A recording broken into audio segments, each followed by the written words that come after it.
pop down. You do the thing, you stop down. DLP is the best, nobody can test. But no, your ex don't be pop down. I tell you, shh, don't be pop down. Well, before to them, no stop down. DLP is the best, nobody can test. Try and vote for them. Look, you better go and vote for them, though. Anything else is a no-no. Put your ex fast and slow-mo. Them is the real deal, this is the promo. Look, don't be a puppet, you won't vote somebody else. Stop it. So you better vote them, here's the reality. Them, good for me. If you don't vote them, you pop down. You do the thing, you stop down. DLP is the best, nobody can test. But no, your ex don't be pop down. I tell you, shh, don't be pop down. Well, before to them, no stop down. DLP is the best, nobody can test. Try and vote for them. Big man, try and do the thing here. We voting them, DLP. You know why? Because we are proud and we love our country.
Good night. Please remain standing for a word of prayer.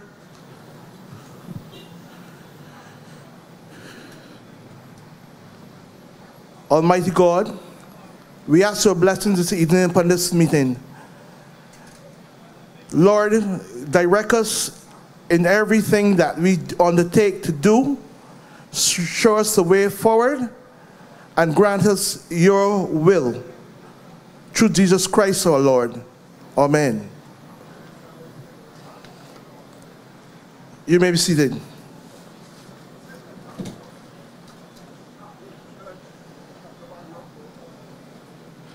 Good night. We come here this evening in support of candidate for St. Michael West, Michael Carrington,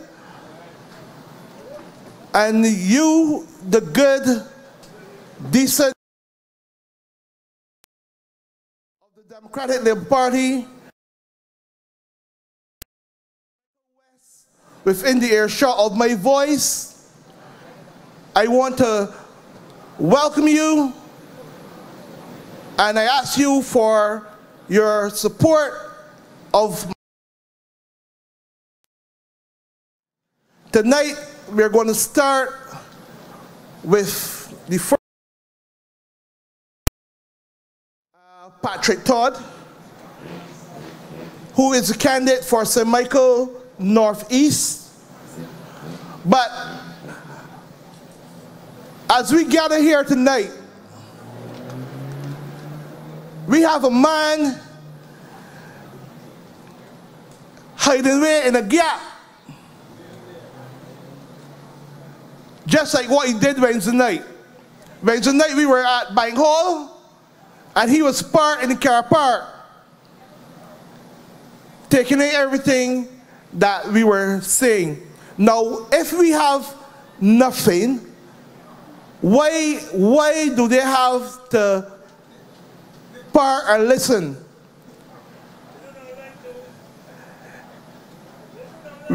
I am sure that we have everything in the body of our manifesto that they stole, by the way. And what we have to say is to the benefit and of the good, loving people of Barbados. We are the People's Army, and we support and look forward to the people of Barbados. So, come the 24th, I plead with you, put your X next to your DLP representative. Ladies and gentlemen, Patrick Todd. No, not going backwards now. This is the People's Army. We going forward now. We ain't stopping now, not going backwards now. This is the People's Army. Going forward now. We ain't stopping now, not going backwards now. This is the People's Army. Forward now. We going forward now. Thank you, Mr. Chairman.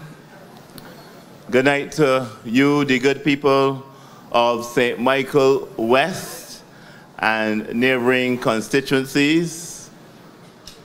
Ladies and gentlemen, I'm very happy to be here this evening to give full support to my longtime friend, Mr. Michael Carrington, who went to school with me. I am his junior at that wonderful institution in St. John the Lodge School.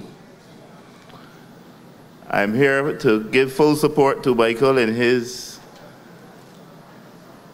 presentation as the Democratic Labour Party's candidate for this constituency. And I encourage each and every one of you residents of this constituency eligible to vote by virtue of being 18 years and over, of course, to vote for Michael Carrington to ensure that he retains this seat. Yes, yes, you can clap for that. He deserves that, having served for 2 consecutive terms with great distinction. As I said, I went to school with Michael, so he's no stranger. He's no stranger to me, and I know he's a man of tremendous integrity, humility, and coming from Lodge School, our motto is the Latin from Virgil, possunt quia, posse videntur, which means they can because they think they can. So that we Lodge boys are very determined. President Obama, remember, he borrowed that phrase, yes, we can. So I know that Michael Carrington knows he can retain this seat come the 24th of this month with God's will and the support of you, the good people of St. Michael West. Now, I'm very happy to be here at Eagle Hall because really and truly this demonstrates the very important fact that St. Michael is really one homogeneous community, because in this Eagle Hall area is the boundary, as it were, of several neighboring St. Michael constituencies. We have Chris Sinclair, the Honorable Chris Sinclair in St. Michael Northwest as we go down Black Rock, going towards St. James. And then, of course, to the east of that Black Rock Road, you have James Paul in St. Michael West Central. And then east of this, east of where we are, would be St. Michael Central, represented by the Honorable Stephen Blackett. And of course, to the south, we have the city of Bridgetown, soon to be represented by Mr. Henderson Williams. Because it was only edged out by 126 votes. Last election, we won heavily in 4 polling districts. So the city is now Barbados Labour Party stronghold, Once the People's Army is fully mobilized, the Democratic Labour Party support in Barbados is much higher than the Barbados Labour Party naturally. Dr. Neville Duncan, the well-known political scientist, you know, the Jamaican chap with the beard, he was based here at the Cave Hill campus of the UWI for many years, has said publicly in his professional capacity as a political scientist that there are more Democratic Labour Party supporters in Barbados than those who support the Barbados Labour Party. All we have to do is to mobilize the People's Army, the Democratic Labour Party supporters, and ensure that each and every one of us come out and vote in our numbers for the Democratic Labour Party candidate in our constituency. As Chris Sinclair mentioned last night at our public meeting in support of Steve Blackett at Dash Road, that too many Democratic Labour Party supporters over the years have, you know, too easily stayed home. They're not going to vote for the Barbados Labour Party. And the Prime Minister, the Right Honourable Frondell Stewart, made a similar point at the same meeting, that staying home is effectively a cop-out because it's effectively voting for the opponent, because in order for the Democratic Labour Party candidate in your constituency to win the seat, he or she must attract the majority of voters in that given election on May the 24th. So if you're a Democratic Labour Party supporter, you do not support the Barbados Labour Party or any other party, then we are relying on you, the people of Barbados are relying on you to come out and vote for the Democratic Labour Party support candidate in your area. That's how we would retain the government, and that individual representing the Democratic Labour Party in that constituency would win the seat, you see? But if you stay home, you will not be participating, playing your part in ensuring that victory for the Democratic Labour Party candidate in your area. So by staying home, you're effectively supporting the opposition without even realizing it, perhaps. So each vote is very, very important. So I'm very, very happy that, as I said, we're here at this corner, Eagle Hall corner, because, as I said, we have several constituencies close by. So I was saying that I was edged out in the city because not enough Democratic Labour Party supporters came out. Whenever there's a high turnout, we win, as occurred in 1986. I'm young enough, you know, that I was a young Democrat back then. And I remember Dr. Don Blackman, he had enough of the Barbados Labour Party, and he left the Barbados Labour Party government, and he crossed the floor and was the Democratic Labour Party's candidate for St. Michael East in that 1986 election, which incidentally was held in May that year. And so there's that similarity. And what happened, I remember we had a massive public meeting in the Ivy a few days before the 1986 general election. We had, of course, the late Right Excellent Earl Walton Barrow was the leader of the Democratic Labour Party team in that general election. And Dr. Don Blackman said at that meeting in the Ivy, give us all of the St. Michael seats. And so said, so done. The Democratic Labour Party won all 11 seats in St. Michael in 1986, including, of course, St. Michael Northeast, where the late Leroy Brathwaite won that seat by over 940 votes, winning in every polling district, from Jackson, Jackman's, Hoddesdale, right down to Bush Hall. Yes, all of Bush Hall. So I say that very, very deliberately, because the Barbados Labour Party and their sympathizers would try to give the public the impression that St. Michael Northeast is some Barbados Labour Party stronghold, because the young people, even in their 30s, may not have been born then.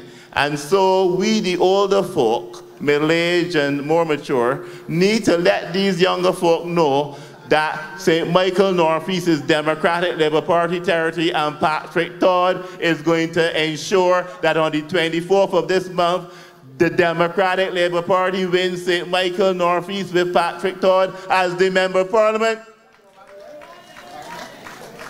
So I don't want to hear any talk about being the underdog and making up a number. The Barbados Labour Party would like to confuse us and make us feel inferior, but we are all equal.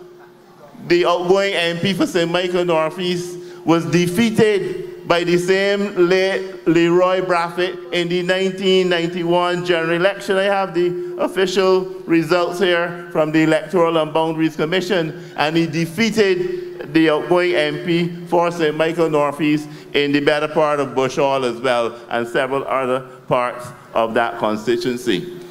But of course tonight is about His Honor Michael Carrington. But I'm just making the point that, you know, we have neighboring constituencies here, and so the political boundary lies off in the middle of a road where you have one side of the road in one constituency, another side of the road in the other. You know, you go across this road here as you get to the traffic lights and turn right, going across Bank Hall, and you have to the right-hand side, the southern side, St. Michael West, and the northern side, Waterholland and so on, St. Michael Central. But this is one St. Michael community. You have relatives on either side. You have friends. You go to church together at the same churches. You go to, you know, similar places of leisure. You play at the various playing fields around here in community centers and hard courts. So that this is one homogeneous community. So that is why it's important that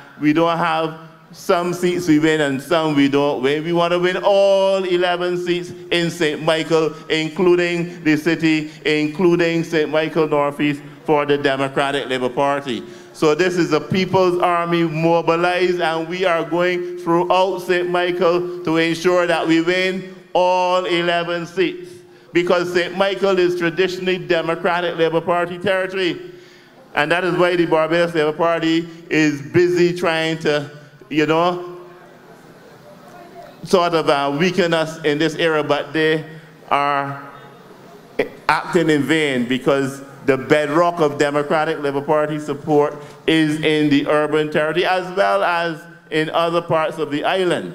But St. Michael is traditionally Democratic Labour Party territory, and we intend, therefore, to win all 11 seats, including the seat occupied by the current Member of Parliament for this constituency, Mr. Michael Carrington. Because look, I was just looking through, again, the official results of the 1986 general election. And in St. Michael West, the late Sir Branford Mayhew Tate won heavily in this constituency by over 1,500 votes, winning in every polling district. So St. Michael West is a Democratic Labour Party stronghold.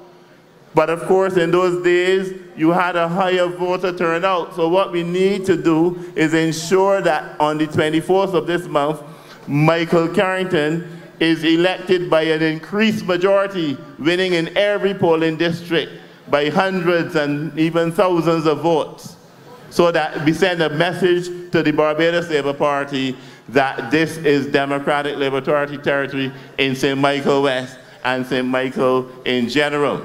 In fact, Michael Carrington won in most of the polling districts in this constituency in the last general election. So we are very, very confident, but we are not complacent, because as I said, a lower turnout does not favor the Democratic Labour Party. We need a higher turnout, because the Bs are going to come out in their numbers. But if the Dems say, oh, I ain't voting, I ain't sure, this is where the problem lies, ladies and gentlemen. So we're relying on you, the foot soldiers of the People's Army. We are the officers at the you know, in the front of the People's Army. But we can't do it by ourselves. We need the foot soldiers like each and every one of you Democratic Labour Party supporters to spread the good news of the Democratic Labour Party. Speak to the younger folk within your household, because as I was saying earlier, many of them were not born, many of us were not born when the Democratic Labour Party first won the general election in 1961. December, it was early December.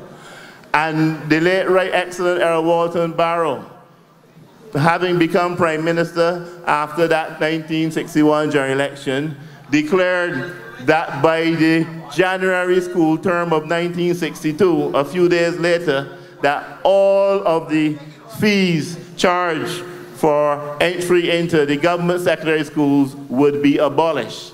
And so said, so done. And the Barbados Labour Party back then, they were opposed to it. They did not think that the Treasury could afford that.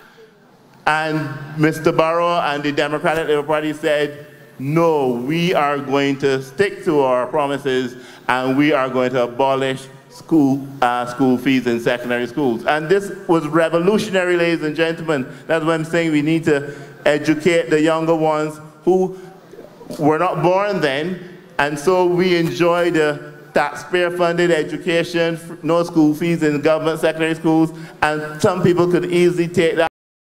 Became teachers. The older folk would remember the term pupil teacher, that you went to primary school and then by the time you completed that education, you could work as a teacher and work your way up. But then it means that many of the poor people prior to 1962, no matter how bright they were, could only get a primary school education and therefore were not able to move up in terms of their academic career to become civil servants, to become nurses, to become teachers, policemen and women, so firemen, civil servants and so on. They were sort of unable to achieve that because they were from working class communities. So you understand when we talk about the Barbados Labour Party being conservative and perpetuating this elitism, you understand the history of Barbados. So I'm saying that the younger folk may not understand that it is the Democratic Labour Party. It's because the Democratic Labour Party was elected to office in 1961 that we've seen this social transformation of our community, where the masses now have been able to move up to assume these positions I mentioned in various careers, and therefore being in a position to increase their income earning potential and thereby improve their quality of living in terms of being able to build on waterborne toilets and bath facilities and build a bungalow, buy a car and so on, all of that. So when you see the middle income people in the island living in the heights and the terraces, many of which the Democratic Labour Party built all up in one state and Eden Lodge and Lodge Hill and so on, Democratic Labour Party built a number of those housing solutions. But those middle income people owe their success and their family success to the visionary policies of the late Right Excellent Earl Walton Barrow and the Democratic Labour Party.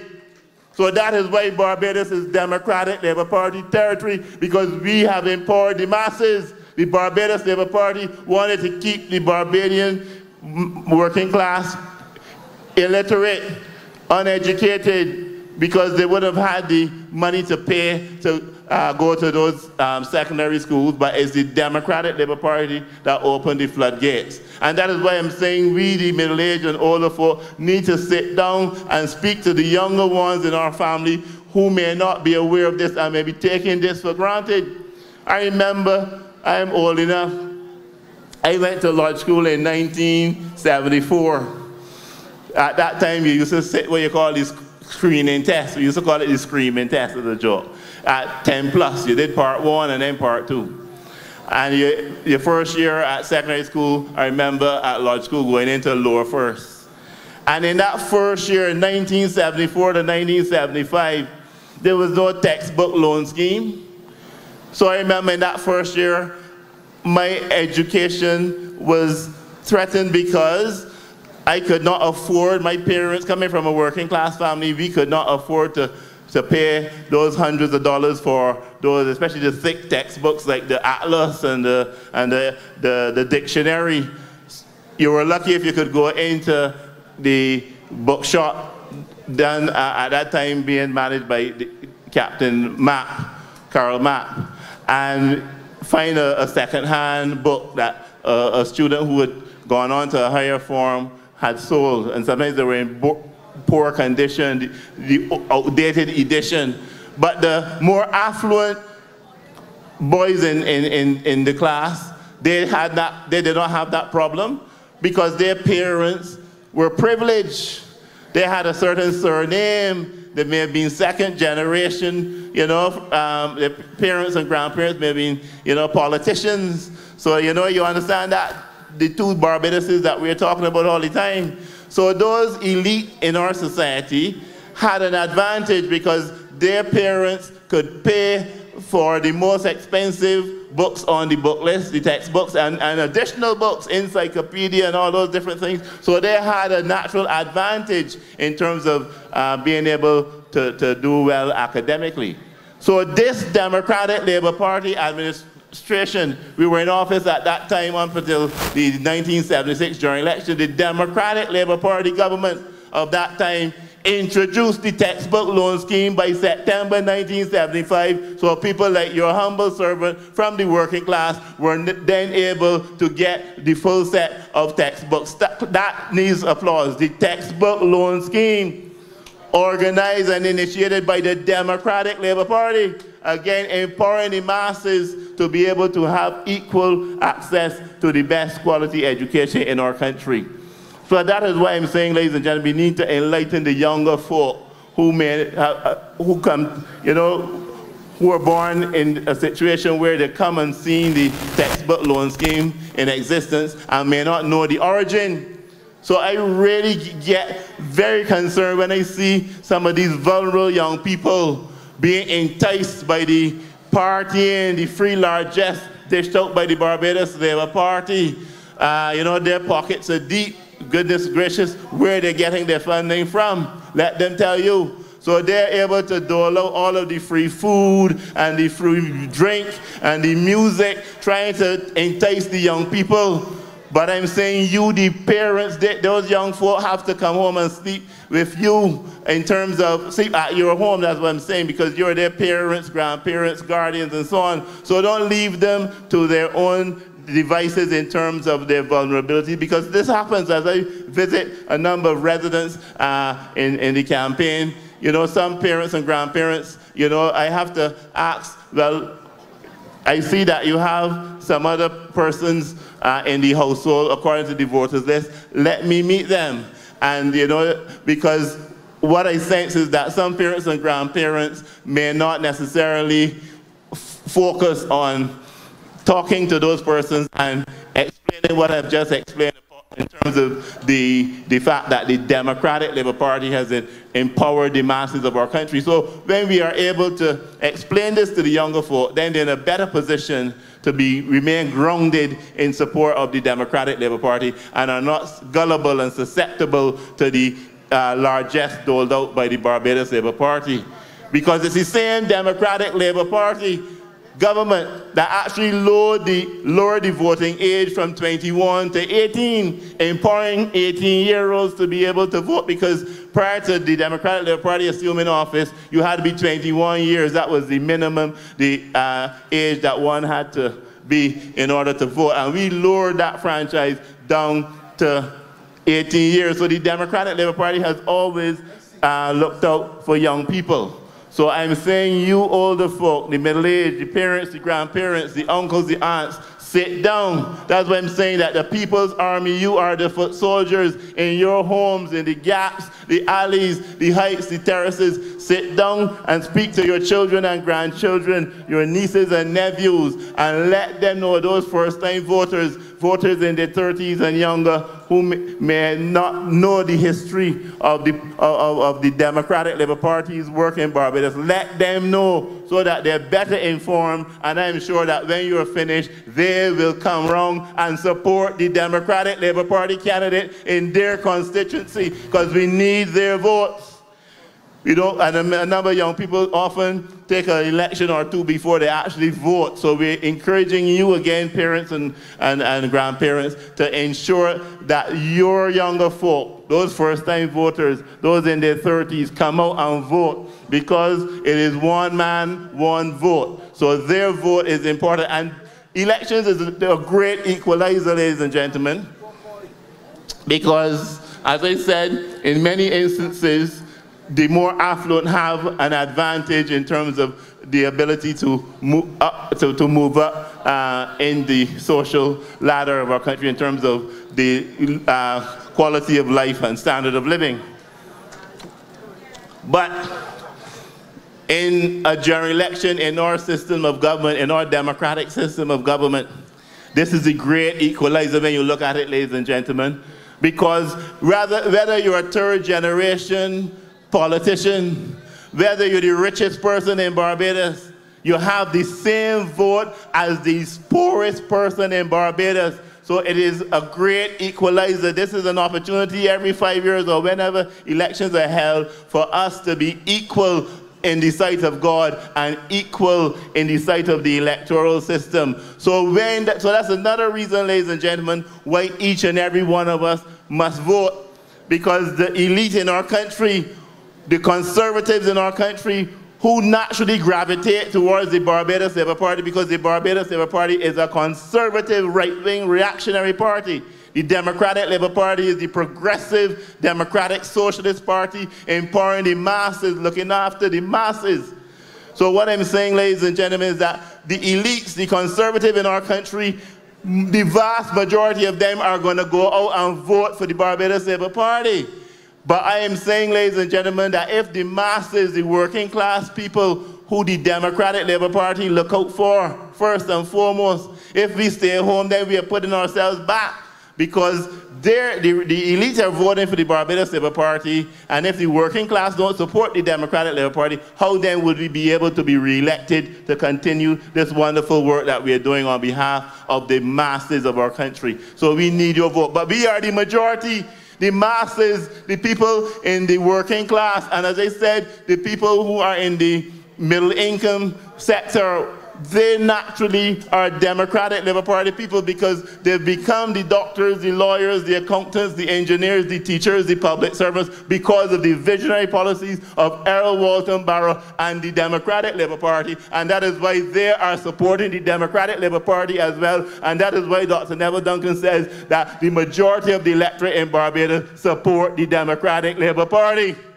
That is why you see us mobilizing our numbers in Oisinstown the other night and up at the stadium and down Carlisle Car Park. The Democratic Labour Party, we are the majority, but we have to come out and vote, each and every one of us. We have a few days left, so we can go into each household, ladies and gentlemen, call up your relatives and friends and let them know that the Democratic Labour Party is counting on each and every one of us to vote for the candidate, the Democratic Labour Party candidate in their respective constituency. And while I'm at it, I know that the majority of people in Barbados do not want the opposition leader to become prime minister. They shudder to think of that possibility. So that is why I'm saying that those of you who don't live in St. Michael Northeast, you have connections up there, relatives, friends, schoolmates, workmates, colleagues in church. So call them up, message them, and let them know that when they vote for Patrick Todd and when they ensure that Patrick Todd becomes the Member of Parliament for St. Michael Northeast,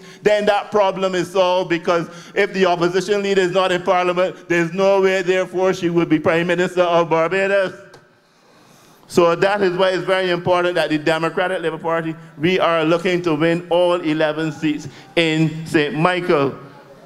But let me just, as I focus now on the task at hand, re-electing your Member of Parliament in St. Michael West, Mr. Michael Carrington. And let me just focus very quickly on St. Michael West. I had the honor of being responsible for the housing and neighborhood upgrading program in the year or two before the last general election as Minister of State within the Ministry of Housing, Lands, Urban and Rural Development at the time. And I can report, ladies and gentlemen, that in that housing and neighborhood upgrading program, an IDB, Inter-American Development Bank funded initiative, we were able in this constituency to improve the housing conditions within this constituency in the Gardenland area, Gardenland Country Road area, to such an extent that dozens of Barbadians living in that area were able to get free of cost, thanks to the government, the Democratic Labour Party government, they were able to get free of cost waterborne toilet and bath add-ons, ladies and gentlemen. And we also, in that multi-million-dollar aspect of the housing and neighborhood upgrading program, we were able to run sewer lines throughout the various gaps in that Gardenland community and connect them to the main of the Bridgetown sewage system running along Country Road. We had to build some lift stations because the gradient of some of the lots was actually below that of the Country Road level. So we did all of that, and we listened to the residents at town hall meetings where we learned from them that they would have wished that we took the opportunity while laying those sewer lines to actually install natural gas lines, and we did that and connected them to the natural gas grid. And ladies and gentlemen, this initiative was done by the Democratic Labour Party in this constituency, St. Michael West, ladies and gentlemen. And if you go a little further along, you have the Country Park Towers at the corner of Country Road and Passage Road. And if you think back 10 years ago, ladies and gentlemen, when the Barbados Labour Party was in office, they were in office for 14 long years. So when they come around talking about they're ready to serve, they had 14 years to serve and they did not deliver. As I said, they're a conservative party. The National Housing Corporation was conceptualized by the Democratic Labour Party government in the 70s with a mandate passed by the legislation to focus on providing housing solutions for the masses, the vulnerable groups, because the rich and famous were being taken care of by private contractors. But low-income housing may not be that financially attractive to the big contractors, so this is where the government stepped in, created the National Housing Corporation to focus on providing housing solutions, affordable housing solutions to the workers in our country. But when the Barbados Labour Party had an opportunity in times of plenty, they had excess government revenue coming in from VAT. They had an international business sector with millions of dollars coming in. We didn't have that luxury. We lost over $200 million in revenue from the international business sector year after year for at least 6 years. Over $1 billion in revenue this Democratic Labour Party would have lost compared to the Barbados Labour Party. Yet when the Barbados Labour Party was existing in a time of plenty, when they're in office from 1994 to 2008, they moved the focus of the National Housing Corporation towards building commercial enterprises in terms of the infamous Barrack building and the NHC headquarters there in Country Road. And by diverting those resources away from providing affordable housing solutions for the masses, what happened is that the waiting list at the NHC increased by leaps and bounds, so that tens of thousands of Barbadians, class Barbadians, assumed office in 2008. The Barbados Labour Party left the housing project at the corner of Country Road and White Park Road abandoned, you remember? Abandoned. You know, sometimes we forget these things, so we have to remember this.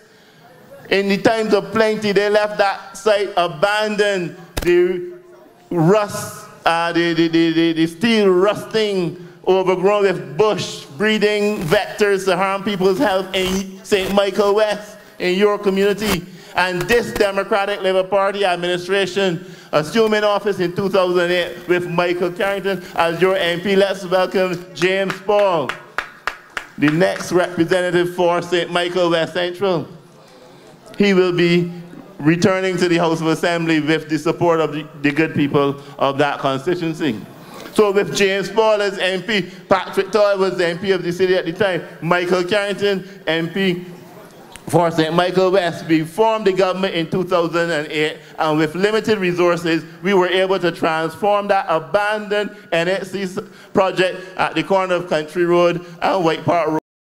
Wonderful, modern, state-of-the-art condominium complex, which we call Country Park Towers there, housing hundreds of residents of St. Michael West, thanks to the Democratic Labour Party. So we have a track record of which we can be proud. We have delivered, so we are not ready to serve, we are serving. So this election, we just want to get out of the way so that we can continue this work in progress, because of course, housing, we didn't stop the Country Park Towers, and we are building made up of 4 state-of-the-art 2-bedroom apartments fully tenanted, as in Country Road, with working class Barbadians. We built nearly 100 apartments in Valerie, Bredens Hill, Calma Rock. Then we went on to my hometown there at Dalkeith Woods, at the corner of Dalkeith Road, Beckles Road, and Culloden Road, with those housing solutions there. We built standalone homes, phase 1 and phase 2 at Lancaster, in Green, St. George, the bottom of District C Police Station, Hill in St. Philip, what you call parish lands. You know, we've built hundreds of housing solutions. Don't talk about the 500 lots program. All through this Democratic Labour Party government since assuming office in 2008. You understand? So we have a tremendous track record. I could go on till morning, but we have other speakers who are going to speak after me. So what I'm saying is that, ladies and gentlemen, it is clear that the Democratic Labour Party deserves a third term because we are delivering. And so we are not going back to the dark days of the Barbados Labour Party when the working class, you, the people in St. Michael West, were ignored by the Barbados Labour Party because they are the conservatives, they are for the rich and the famous. The Democratic Labour Party is for all of Barbados, equal opportunity for all. The Democratic Labour Party needs your support in St. Michael West because we need Michael Carrington to be re-elected in order to ensure that not only we retain the government, but we actually get an increased majority so that those opposition MPs, when they were complaining, oh dear, we can't do anything because we're in opposition, well, let us rid them of their misery. Keep them away from the House of Assembly. Elect the Democratic Labour Party candidate in your area so that we all will be part of the Democratic Labour Party government in its third term, delivering. Vote Michael Carrington. Stay strong. Do the thing. Thank you.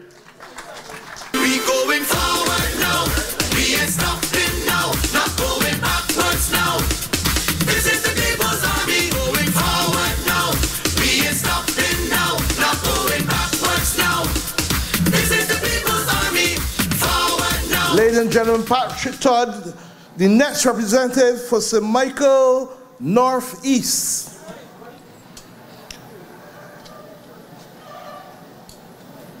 Would you believe that the opposition for Michael Carrington went and brought the media to Vietnam after a lady fell in a well? And his approach to it was that the Democratic Labour Party is responsible. But I want to remind him tonight that that well was done under the Barbados Labour Party. And he got the audacity to say that he was the first person on the scene for the lady. That is a lie, a blatant lie. Michael was there. Michael dealt with the lady, sought medical attention for the lady, and left. And when the so-called Reverend, all right, you see what I mean? He elevated Bishop. That make it worse. When the so-called Bishop got there, he came first, and then the media trickling after him. You know what that was for? For the opportunity. You understand? But he was nowhere there when everything was being dealt with. The Democratic Labour Party and Michael Carrington was looking after the well-being of the lady first and foremost. But he wanted photos. He ain't that good looking to get none though. You know what I mean? He ain't that good looking to get none. Anyhow, without any further ado, the next speaker is the candidate for St. Michael West Central, James Paul. Put your hands together and welcome James Paul to the podium. We going forward now. We ain't stopping now. Not going backwards now. This is the People's Army going forward now. We ain't stopping now. Not going backwards now.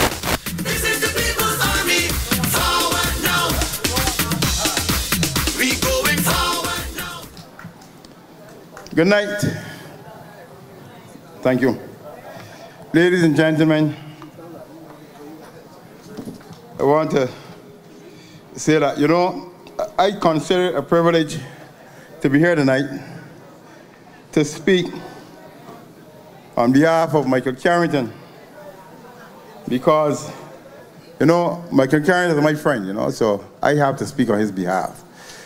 Not only that, he's a credit unionist, I have to speak on his behalf. But you know, ladies and gentlemen,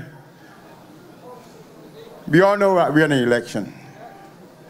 We all know that we have to fight for the soul of this country.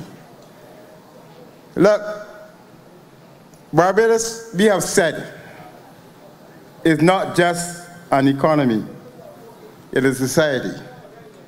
Barbados, we have said, it means that we have now to look at the fundamental assumptions that we have made about our society and determine how relevant it is. Because look at what we have discovered over the years, and you know, if it is one thing a civilization learns, is that we cannot afford not to learn from previous civilizations and previous generations, and not to understand that if we continue to repeat the mistakes of the past, we are doomed to failure. And I want to say to you that if we think that electing a Barbados Labour Party government at this point in time, after this Democratic Labour Party administration has done what is required to return stability to this country, we have not learned. We have not learned from 1994. We have not learned from the intervening years between 1994 and 2008 that we built this country, took it back to some level of stability, and allowed in a government that all they believed in was condominium. How did they cover it up? They took the credit card that we gave them and they did not use it wisely, and we should not reward them again. We then therefore as a nation would have failed in learning from 1994 and repeat the same mistakes. Not only that, and I mentioned the society, we mentioned earlier that the debate in this election is going to be about values. It is about whether or not that we believe in the values and upon which this country was built. And look, we should not allow people who crave for certain things to want to seek to come and implant it on this country. We witnessed just a few months ago where an ambassador from a foreign country not respecting the fact that they should not interfere in the internal affairs of this country. If they want to have gay marriage in Canada, keep it. But respect the right of Barbadians to say we don't need that. And I also want to say to you, we respect the right of any individual in this country to life and liberty, irrespective. And we don't have any prejudices in that way. But you know what?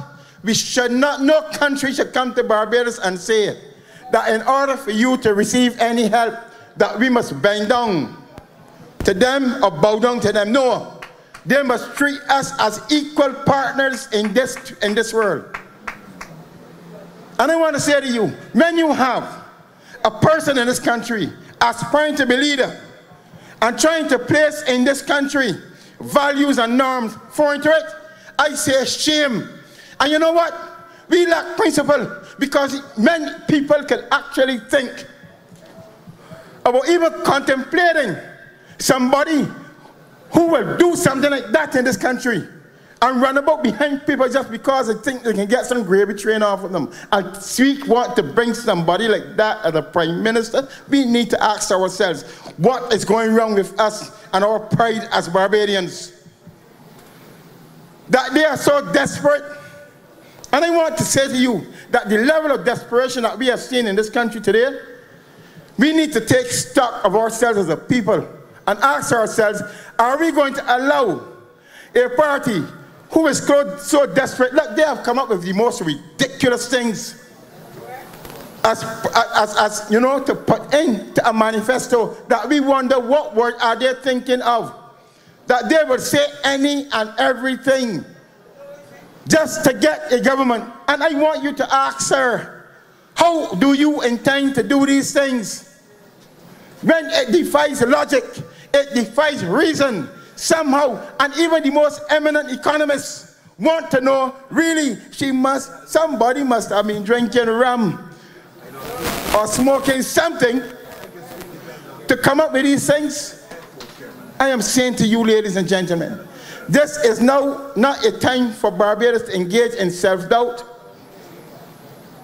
This is a time for Barbados to understand that the policies that we are practicing is based upon people who have as much intelligence as anybody around the world. But not only that, we have a unique understanding of the problems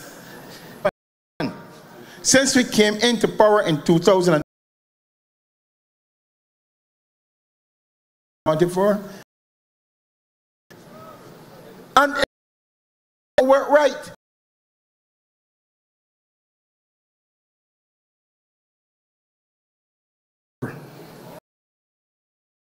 At the quality, you know, I tell you, I want you to carry me to the poor sections of the society. And I tell you, come, all right, I can carry you what is poor. I'm going to walk inside and say, wait, this is property. Well, a fellow got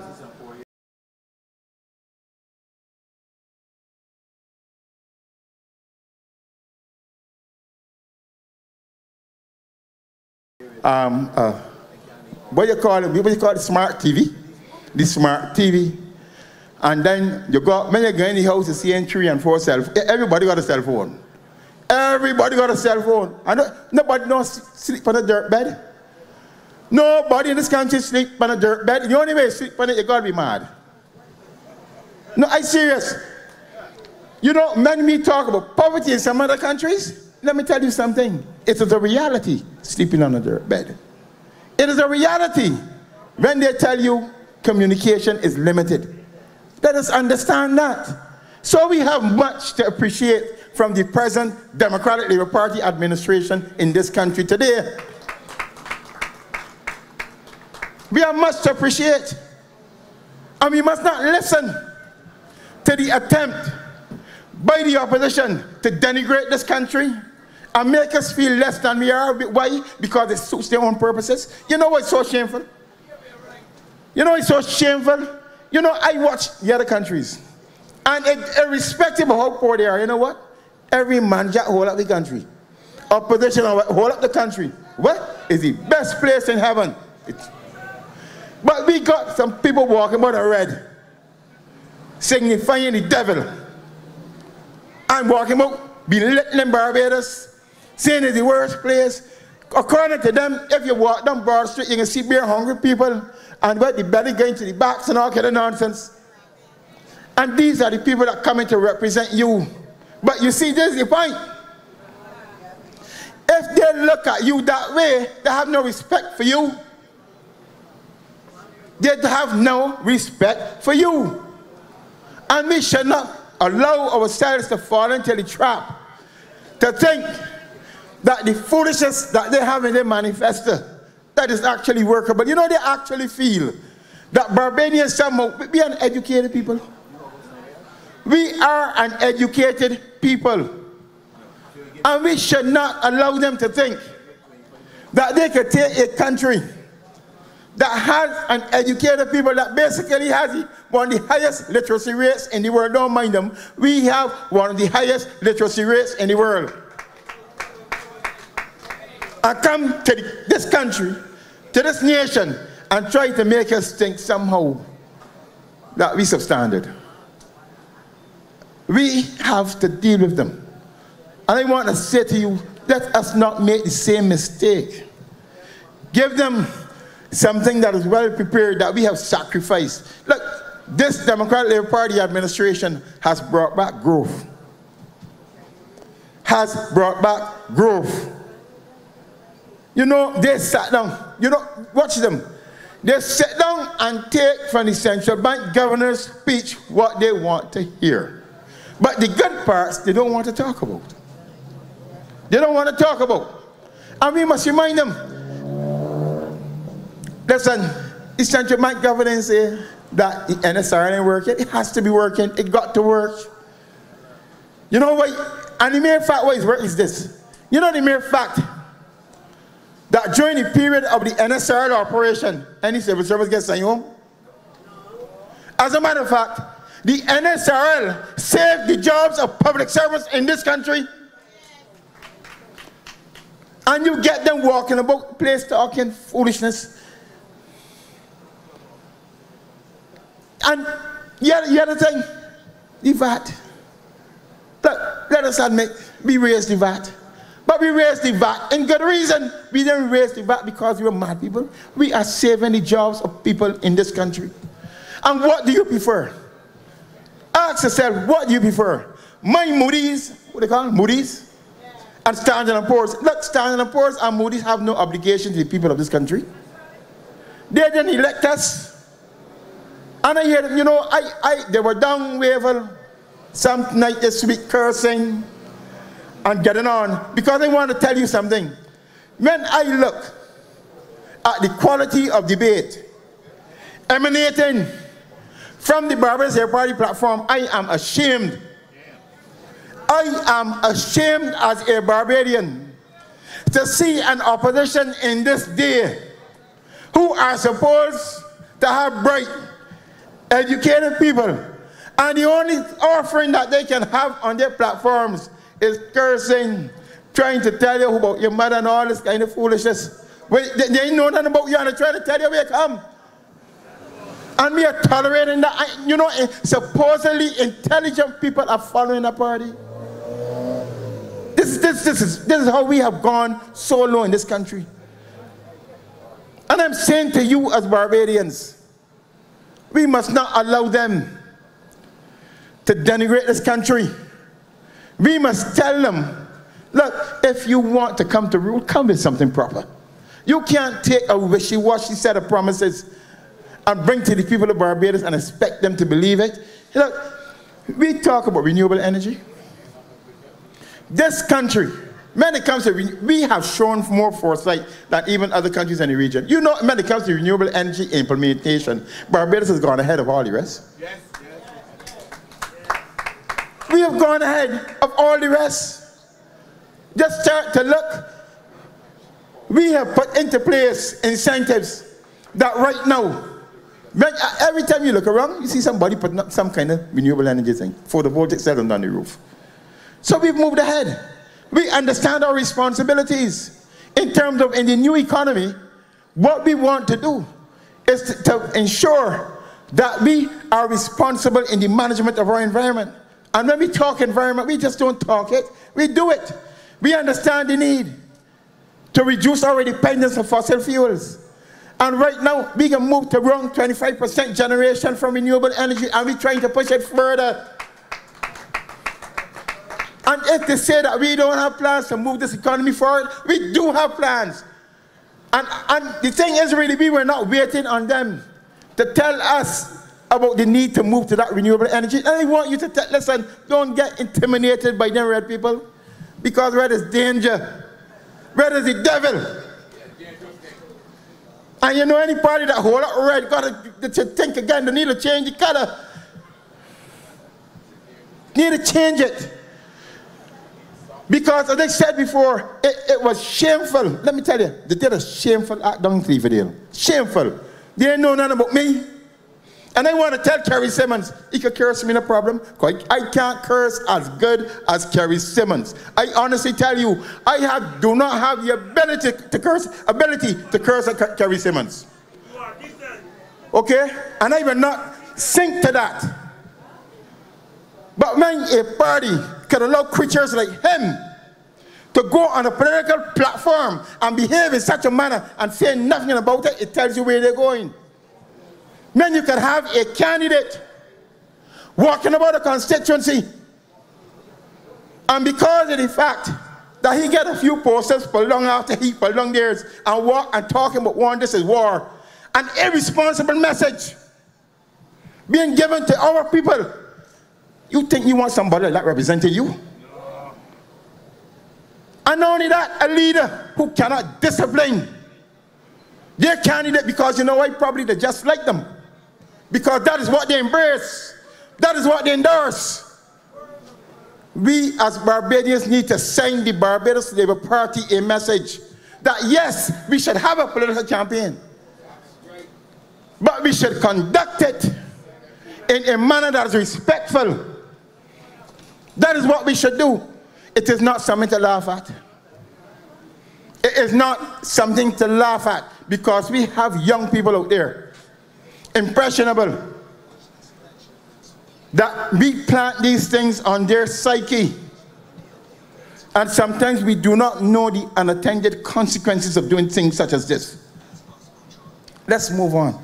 We have plans. We have plans in this country. You know, we talk, and I want to answer them about the foolishness that they're talking about differently. This government talk about agriculture and how we ain't doing anything. They talk about it. But look, just before the House ended in this country, we sat down and passed a bill in Parliament on the quota in terms of milk, where what we are saying is this. We recognize that our dairy farmers in this country, and I can talk about it because I don't talk much about agriculture on the platforms, but when I get somebody like Kerry Simmons, a nasty mouth person, nasty mouth, foul mouth person like him, talking nonsense about me, I got to talk about these things because we have to defend our record and I have to defend my representation. I want to say this. I'm from St. Michael, West Central. I just come from down there. I understand my responsibility to my community. Okay? I will say this to you. I am one representative that have 365 days of the year. Okay? And out of those 365 days of the year, I present inside there 315. The only reason I don't be present is because if I have to be traveling sometime on business. That is all. That's a fact. That's a fact. And look, let me tell you, every one of them got my cell phone number and they can get me on WhatsApp. They discuss me when they're ready and praise me when they're ready. I cool with that. So I ain't got to hide nothing or hide from nobody. I don't do like have to do like some of them. That when they get elected a year and they run away for the next 5 years, I don't have to do that. Yeah. And I can tell them, man, when he wrong, he wrong. And when he right, he right. So when people come in the place talking foolishness, these nasty mouth people I don't know understand. Nasty mouth. And I have to call thing, this is what I'm saying. We brought a quota bill. Okay? In which what we are trying to do in this country, what this government is trying to do, is improve the fortunes of our dairy farmers. Other Barbadians like you, that are trying to make a living in this country and trying to save this country for foreign exchange. That's what we're trying to do. Look, the opposition was nowhere around. The opposition was nowhere around to help. And you know, like I say, you know some of them represent major farming parishes in this country. This is the kind of false people that you putting up in this country that saying they represent Barbados. Representing what Barbados? They don't know representing Barbados. You got some of them representing major farming parishes. You know, listen to any of them, any of these speeches. You ever hear them talk about farming? No. And they're right on the backs. They're right on the backs of poor farmers in this country. From in St. Joseph, from in St. Andrew, and they don't bring not one policy forward. They don't even, in fact, read the manifesto. That manifesto is so disgraceful. In fact, wait, that's a manifesto. They don't bring one iota of anything. And look at them. St. Andrew represented by them. Okay? St. Joseph, major farming parish. Don't even talk about St. Thomas. St. George. All two of them, St. George North and South, major farming parishes. St. James North, major farming parishes. And look at them, they ain't bring not one single iota of anything that speaks to the farming sector. Not one. And they call themselves representatives of who? You know what? All of them busy being lawyers. No, I ain't gonna say that. All of them being lawyers. And let me tell you this, right? And I will tell you this very frankly. The poor people in this country got to understand that they're getting the Barbados Labour Party feeding them with a long spoon. A long, long spoon. Okay? Because their interest is not in the poor people of this country. Look at the programs and look at the policies. And you want to know the difference between that party and this? Look at the policies that we have maintained in this country over the last 10 years. And let me tell you, it benefits poor people. Because if we were to take on them, we will be throwing poor people in the gutter. Look, we maintain free school meals. We maintain free school meals. And let me tell you, I appreciate it. You know why? When I went to school, from down in Gillen to Wesley Hall. No, you had the Westbury before, because Westbury used to take the boys first. But then you had to go on to Wesley Hall. I could remember them days. You understand what I mean? I know my mother was just a maid. And I know when you go in that classroom and when the days come, you get hungry. And if you didn't get the school meal, when the afternoon come, you can't even focus. But we forgetting. We got a bunch of people in this country that forget how we raise. And they get at Cave Hill and they study all the fancy things. But you know, I want to say to the economists, but look, they got some good economists too, eh? When you get an economist, you're not an economist to look good for the IMF or Standard & Poor's. That's them to developing countries. That is what you are there for. Not to get accolades from them in Washington. Them in Washington don't care about you. And I want you, ladies and gentlemen, pick up the phones, and I want to say this to you. Now start.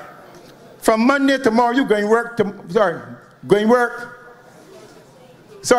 Monday, you going work, because we are in a fight to ensure that we keep this country out of the hands of the Barbados Labour Party. And we must not be satisfied or get comfortable in terms of what is happening now. We have to go after them. They spend time talking all kind of nonsense, and we go after them. And I'm going back to and you know the important thing about the dairy thing? I forgot to add. Look, you know, as a result of doing what we're going to be doing in the dairy project, you know what's going to be happening? Is that we are going to see an increase in the production of milk in this country. So something that we are now importing, we will be now producing. Isn't that the correct economic strategy? We have to understand that. And they're the ones walking about saying about what the government don't know what they're doing. They know what they're doing.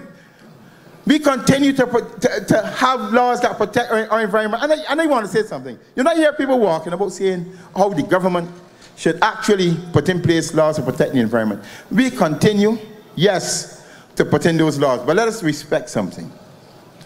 You know, when recently they came up about the same about no plastic bags, you know what surprised me? The same people who were advocating to government, oh, we need to have the plastic bag laws, and therefore we best get it done. But the same people, many supermarkets tell them, well, bring my own bags. Oh, that can't work. How we can bring me one plastic bag is unreasonable. Now, you imagine this? The hypocrisy, the double speak, everything else. The same private enterprise, you know, on the one hand, the tenant government be more responsible, protect the environment. We got too much plastic. When government do something now to protect the environment and say, well, look, we got to reduce the use of plastic bag. Oh, no, don't do it. This is what we're getting in this country. People who are uncertain. People who do not know where they need to go. So we have to understand that. And you know what? The government, even through the criticism, is still doing what it has to do. That's what it's doing. It is doing what it has to do. So we are emphasizing in the country where we need to go. I also want to emphasize to you this, because we need to continue on the whole question of agriculture.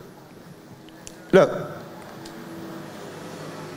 we have also decided that we need to give our producers in this country an opportunity. An opportunity to actually be able to sell their products. You know, it is unfair, and I can say this to you now.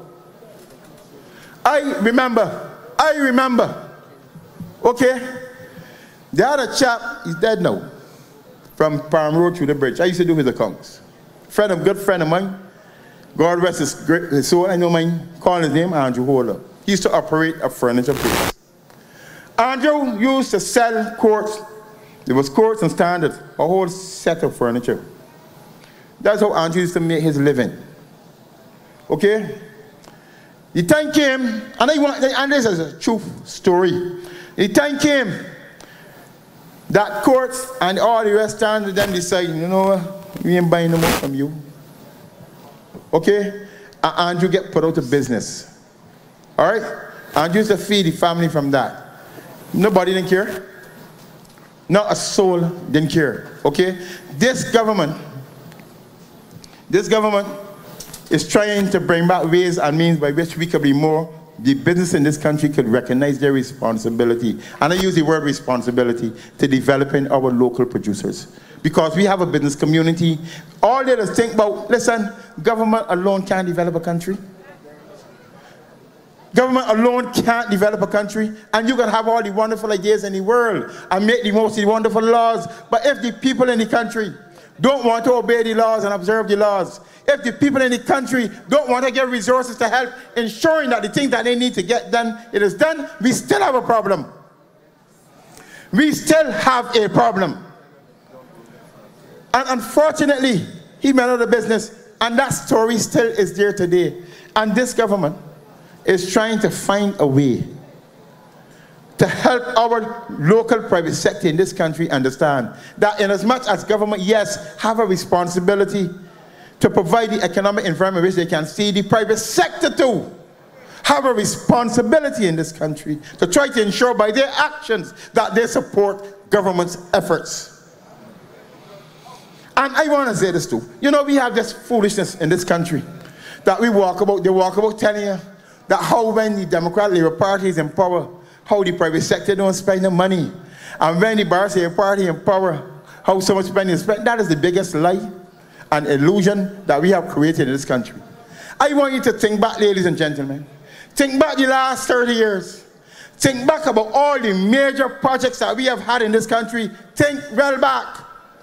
Name one single project that our local private sector has financed on their own that had really made a difference in this economy. Every single one of them, building roads or whatever, what we do, we went and borrowed money from IADB, we borrowed money from this place, and then even coming down to the, what you call it, the development down where the track one, when they build the golf course, where the money come from? The money come from Barbados. We had to give away so much incentives to those foreign people to bring in them US dollars, and who benefit from it? The same local people that got the bank money, and the bank said, we'll spend a blind cent. That's who benefit from it, and they're walking about the place saying, and you know, even now, at this stage in their development, they don't recognize that they have a responsibility. But I want to say to you, ladies and gentlemen, hold faith with the Democratic Labour Party. We are the party of the future. The Barbados Labour Party is the party of the decadent past that we don't want to return to. So I want to say to you, support the Democratic Labour Party on May the 24th. We have a lot of work to do, and we have to continue. Thank you all.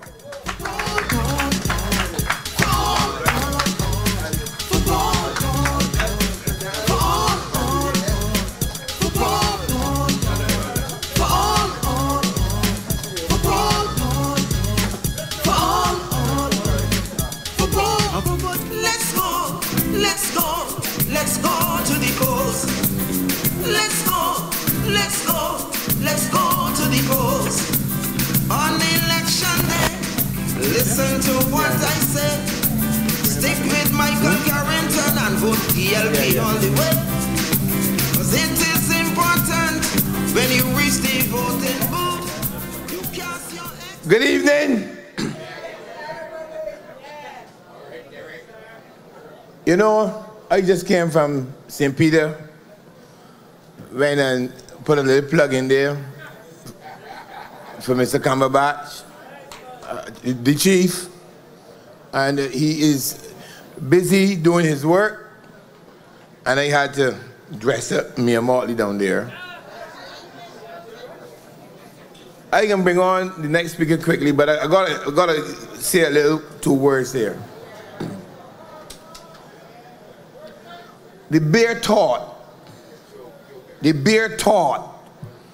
that it is possible that Mia Motley could become Prime Minister gives me nightmares. I lay down last night before, and I picture Mia Motley as Prime Minister, and I can get back to sleep. And this is a serious thing, you know.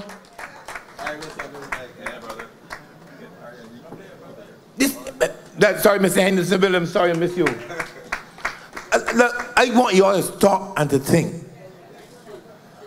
I see some young people about here walking about in red shirts saying that Mia cares. And I don't think that y'all understand these messages that want to put in with the children to repeat. And I gone into Crawford Bottom just now, and a lady started to quarrel when I say that there's nothing about Mia Motley that cares. Everything she touches, every person she touches is damage. Every ministry she had, damage. Every friend she had, damage.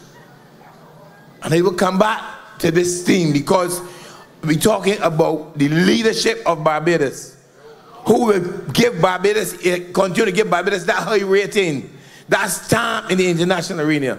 We cannot even contemplate, can't think that that despot could be Prime Minister in Barbados.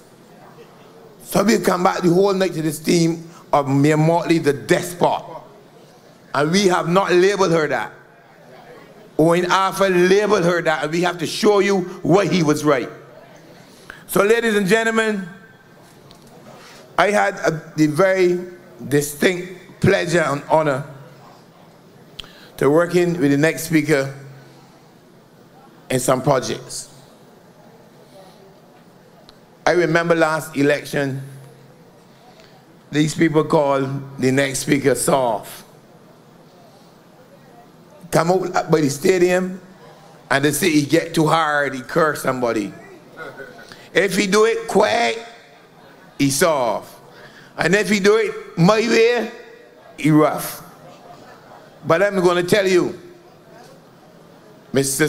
Steve Blackett has improved tremendously as a minister, politician, and most of all, he don't fear a fella, far less that bully called Mia Motley. Come, Steve. We going forward now. We ain't stopping now. Not going backwards now. This is the People's Army going forward now. We ain't stopping now. Not going backwards now. This is the People's Army forward now. All right, thank you very much, Derek, for your very kind remarks, introductory remarks of me. I want to say good night to all of the dear loving people of the Democratic Labour Party and those, of course, who have journeyed here to support this meeting here tonight. And I believe there would be some Barbados Labour Party and other members of other parties hiding away in your cars, listening to the gospel according to the Democratic Labour Party. I want to welcome you also to this meeting. Like I did a few nights ago at Bank Hall, I'm here ready to support the candidacy of the incumbent, Michael Carrington.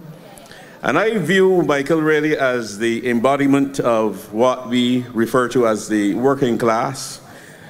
I know that he spent some of his formative years in Bush Hall, growing up in Bush Hall. I too grew up in that part of the vineyard, pulling himself up by his own bootstraps. Of course, when he was offered the opportunity to be the candidate here in this constituency, I'm sure he would have looked around this constituency and observed the social and the physical conditions and deciding to immerse himself fully in the electoral process of this country and of course pledging to himself to leave this constituency a better place than he found it at the end of his tenure, whenever that comes. So I want to say to the good people of St. Michael West tonight that they have absolutely no choice when it comes to the selection of a parliamentary representative after the 24th of this month, and they must reject the now elevated Bishop Atherley. He's no longer just a reverend, he's now the Archbishop of his church, a single church, I want to remind you. But nevertheless, he's the Archbishop. Of course, he did nothing in the 10 years which he represented this constituency, and I can't see what he would do now to resume the responsibility of Member of Parliament for this area. So therefore, I believe he should just sail off into the sunset, because he would, of course, be coming on the heels of what we consider to be a political giant in Sir Branford Tate, the late Sir Branford Tate, who would have carved out a path and transformed the lives, revolutionized the political representation in this constituency, and develop, of course, a blueprint for Michael Carrington to follow. And to my mind, I believe Michael would have followed in his footsteps and at least to leave this place, St. Michael West, a better place than he found it. But I want to address tonight a subject that Derek raised regarding leadership in this country and the kind of offerings that we have on the other side of the Barbados Labour Party. As a leader, we must, I believe, project the best that we can be in this country. I believe so. And we have in the Democratic Labour Party a leader who is projecting the best that he can be and has always projected the best that he can be. Without doubt, he is one of the finest leaders and one of the finest gentlemen you can ever come into encounter with. But what's the most shameful, and it goes back to what Derek mentioned about this despotic kind of behavior. What is most shameful, because we treat these things lightly, there are small things, but when you dismiss these small things, and when you are confronted with larger issues, then you are dumbfounded and cannot speak to the issues in a direct way. Now, the exposing of our manifesto and displaying it in public a few nights ago, dissecting it, revealing its contents and criticizing it, to my mind, speaks to the content of the person's character that revealed the contents of that manifesto. The kind of person that has no moral minimum. That's right, that's right. That speaks to the measure of the person. Doing it without compunction, shame, or apprehension. Or remorse. Or remorse.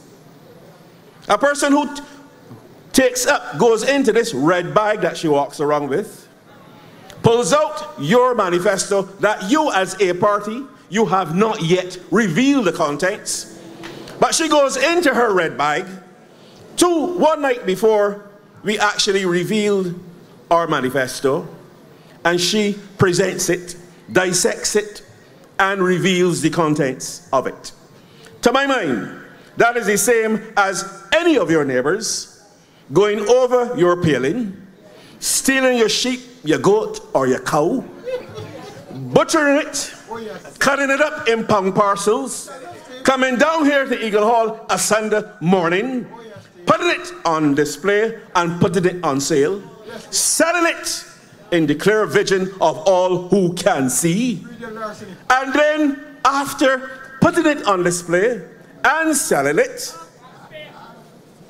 she declares, or the person who steals your sheep, your goat, or your pig, that the meat is tough. It's going to take you long to cook. It ain't got no taste. And if you eat too much of it, it might torment you. That is what she did. That is the equivalent of some person who does that. Goes over your paling, steal your sheep, your goat, or your pig, dissects it, cut it up into pound parcels, and what we used to say in the old time days, she engaging some of it out. Comes down wherever she was. No moral minimum as far as I am concerned. We must keep this kind of person as far away from government headquarters as possible. And what makes it worse? Not a single person within the bowels of the Barbados Labour Party. The other 29 testicle-less people. All of them, not a single one of them could say, look, leader, I don't think that is the kind of thing that you should do. We as a people don't do that. There are certain standards, certain accepted standards within the political arena that you don't do. Even if you want to get a one-upmanship on your opponent, to go and steal your opponent's manifesto.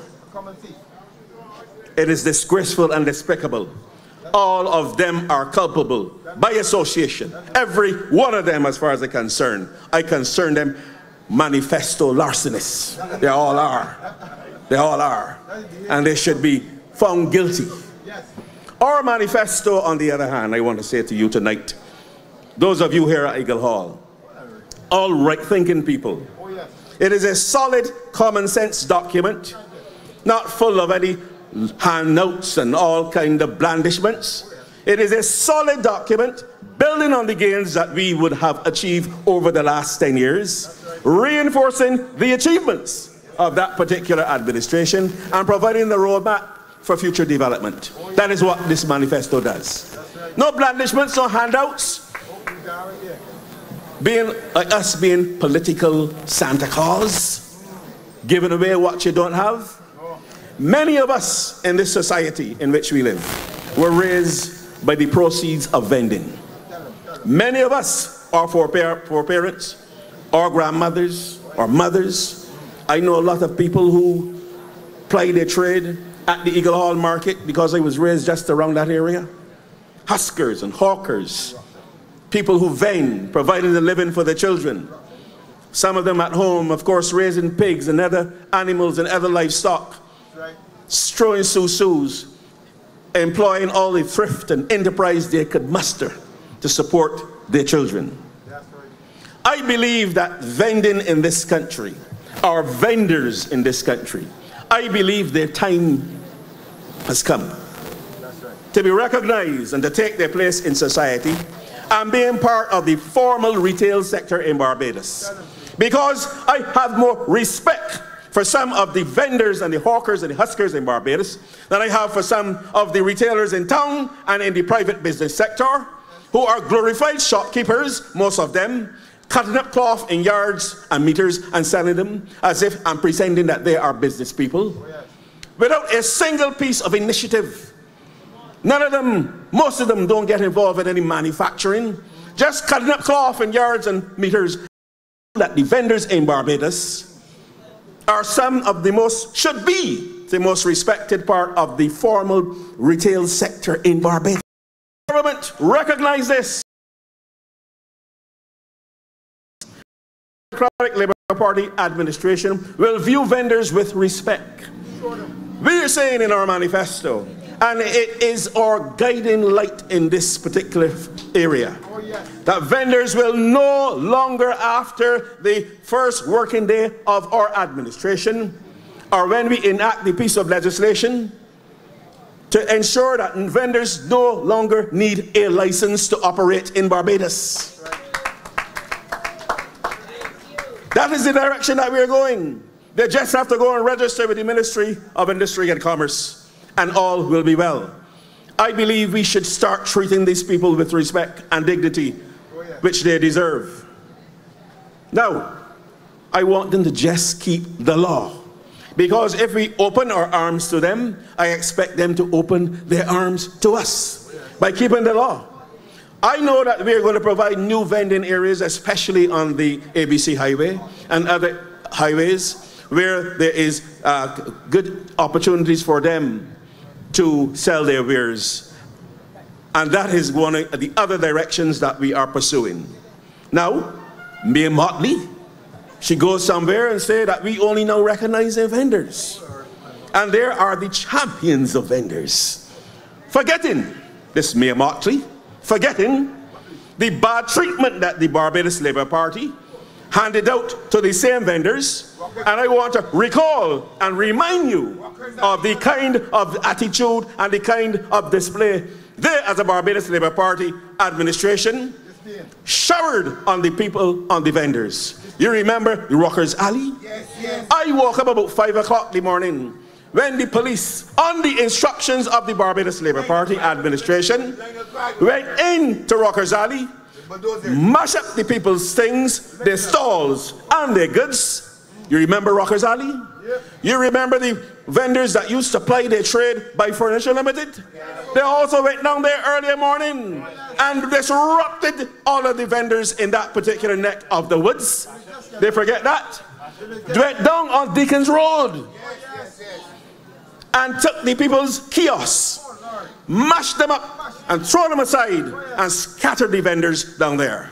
Now they are pretending to be the champions of the vendors. Born again acceptance of the vendors in Barbados. Well, we have to remind them. We have to remind them of the attitude, the vendors in Barbados. Another innovative policy coming out in this manifesto, ladies and gentlemen, as I speak to you tonight at Eagle Hall. As a second education revolution, this administration, in the next administration, we have the expansion of the EDLAP program, which we call the National Lessons Assistance Program. This was an initiative of my ministry, the Ministry of Social Care, out of the Community Development Department, because we believe that every single child in Barbados should be exposed to the same kind of private tuition as any in the upper, middle, or any other echelons of society.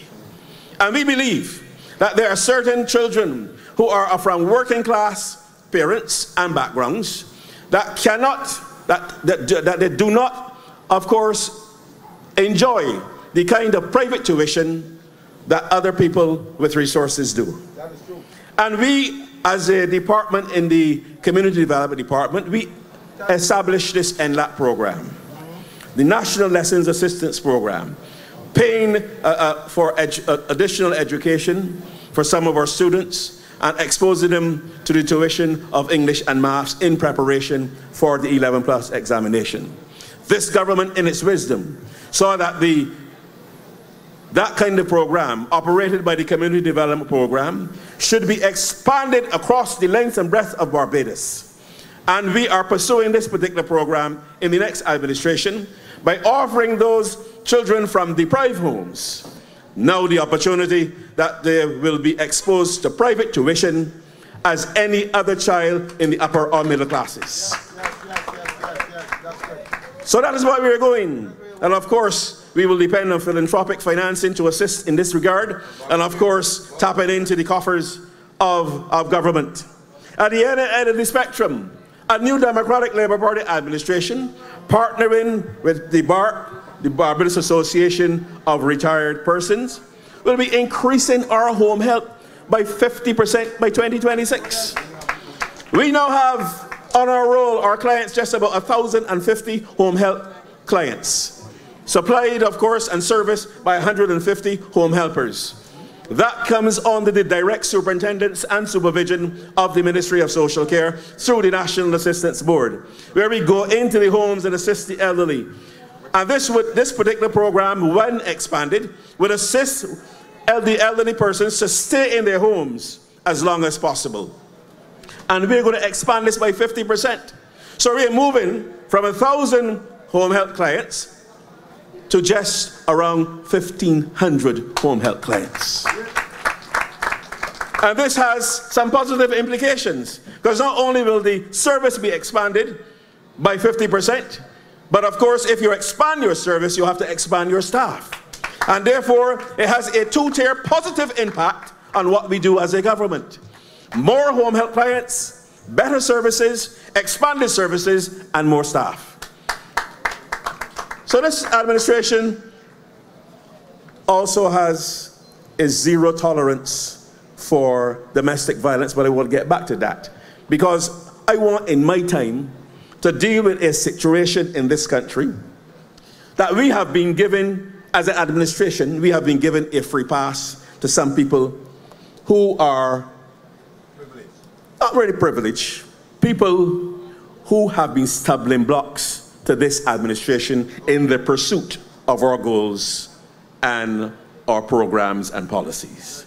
And we have been given certain people in this country, I don't know for what reason, but we have not been going after them with the kind of venom that we should go after them.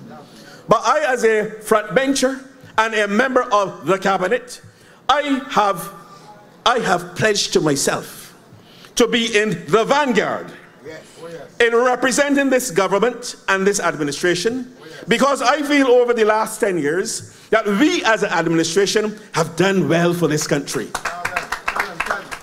And I'm not going to be sitting in the wings and looking on and seeing anybody poke fun at this administration or creating us as the butt of jokes or standing in our way, encumbering us in any way, and don't say a word. Well, this is a new Steve Blackett. I want to tell you that tonight. Now, one of these people I'm talking about is a fella called one David Commission, a constant humbug and tormentor of this administration, a self-appointed conscience of the nation. Self-appointed conscience, a total nuisance. He pursues that situation with those young ladies who lost their lives in that fire on through the street. Wouldn't let those families get any kind of closure whatsoever. Put it behind them. Every single year. As a matter of fact, only for the last 2 or 3 years, they probably tell him, look, we had enough of that. Let's get some closure. Let them rest in peace. This self-appointed conscience of the nation, why don't he muster the same fervor, indignation that he can bring onto his breast and criticize other leaders who he is so enamored with across the Caribbean? I'm not going to identify them tonight. He's enamored with these leaders. The same fervor and indignation that he can muster against this Democratic Labour Party government, I want him to pursue these leaders across the Caribbean who lock up political opponents, incarcerate political prisoners, order army to shoot people and shoot protesters, ban marches of all forms of protestation, and place curfews on their citizens. I want him to muster the same fervor and indignation that he presents towards this government. All of this criticism of this government, purely political, because he is the cousin of Mayor Motley. Pure and simple. First cousin to Mayor Motley. He's a friend and supporter and sympathizer of the Barbados Labour Party.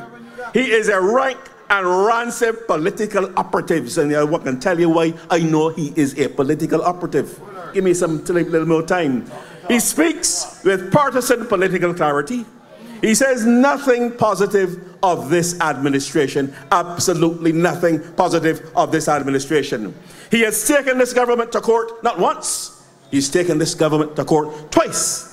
Once for the fingerprinting situation, and now for the Hyatt. Got the Hyatt tied up in all kinds of legal foolishness, stopping people from getting work, stopping vendors from going there and selling the food when they come, stopping people from going home into their villages and spending money in every hamlet and every community. How do I know he's a political operative? Well, I know this very well. He is associated with the Barbados Labour Party, not only because he's locked hand in hand and up front in all Barbados Labour Party administrations, marches and protestations. In 2008, believe it or not, ladies and gentlemen, when I handed in my nomination papers at Combermere School, I looked across and saw David Commission in the line waiting to hand in his nomination papers too. In 2008, his name was on the ballot paper in St. Michael Central. I got 2,000 289 votes. Rudy Grant got 1,880 votes. And David Comashong got the princely sum of 69 votes. 0.02% of the votes cast out of 4,169 votes. So, I am saying to you tonight, based on that performance, he has no political legitimacy, any moral legitimacy, or any authority for the actions that he's taken. No Barbadian, 69 out of 4,169 people, cast their votes, and he got 69. So what is his political authority? He is a political nobody, I say to you tonight, an irrelevant irritant, that's what he is. He is a shagger in the moss, an uninvited political stowaway, that's what he is. An ethnic interloper and a mock Pan-Africanist, that's what he is. I say to you tonight, he is neither fish, fowl, or good bacalao. You know what bacalao is? Salt fish. Neither fish, fowl, or good bacalao, that David Comashong. I say anyone who encumbers a legitimately elected government, a government who displays no despotic behavior, did not imprison any of its citizens wrongfully, did not practice barbarism of any kind, a government who facilitated marches, protestations, strikes, facilitated dissent and opposition at every single turn, did not trample on people's civil rights or human rights, did not turn on fire hoses on people when they were protesting, and did not order the military to shoot them on sight or loose dogs on them in any protestation. A government, ladies and gentlemen, who displays all of these positive qualities. Why should you bother that government unnecessarily and unwarranted with spiteful action? I want to appeal to David Comashong tonight to back off of this government, man. Back off. A person who encumbers, frustrates the government, must be labeled as a monumental nuisance and bother, an obstinate hindrance to positive economic and physical development. They must be placed in the category of all who stymie and frustrate the legitimate quest of any government to promote and execute its programs to bring economic and other prosperity to its people. He must be labeled as that, and you must see him as that. So it's a ruse and a deception to pretend you're pursuing a particular course of action in all that you're doing, that you love Barbados more than anybody else. You want to protect the process to be observed, and you also want to see the law followed. Nonsense. So when your intentions are clear, when they are pellucid for all to see, they're pure, naked partisan politics, mischief-making and spite, time-wasting and stalling, derailing government's agenda and frustrating the hopes and aspirations of the ordinary people that we as candidates endeavor to pursue and represent them.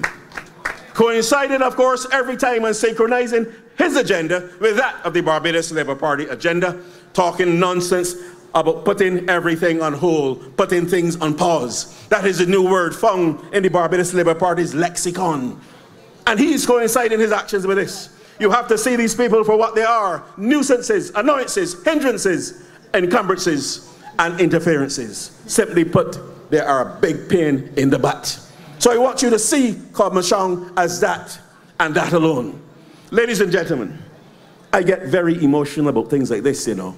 Because this government, this Democratic Labour Party administration, I have a little bit on the inside track as a member of the cabinet. And I know the kind of policies and programs that we have been pursuing to bring relief to the people of Barbados under tight fiscal constraints. Tight fiscal constraints. We've been doing it over the last 10 years. And we have been doing it with much success. Success that if we don't trumpet it ourselves, our detractors will not do it for us. But I tell you that during this period, election time and leading up to the elections, you will hear a lot more about what we have done, and you have been hearing. As a matter of fact, let me put out that progress booklet. Some people were amazed at the kind of things that we would have done over the last 10 years. And we have to blame ourselves for that, because we have not been trumpeting what the wonderful work that we have been doing in this country. Examine that document and you will see the wonderful things that we have done between 2008 and 2018. I appeal to you tonight, every single one within the hearing of my voice, that come the 24th of this month, you have no other choice but to place your X next to the candidates in your individual constituencies. I say that to you tonight. I implore you to go and vote on the 24th. Do the civic thing. Do your civic responsibility. Ladies and gentlemen, good night.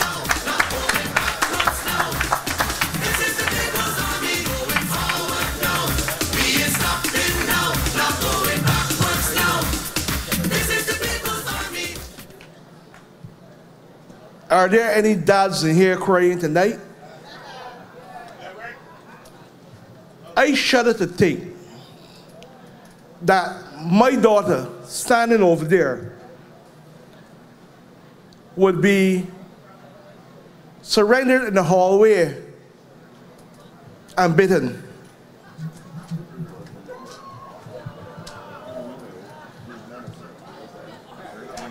I can't get locked up for that. I call the boy name. If you bite, you bite. But nobody ain't gonna bite my daughter. Right?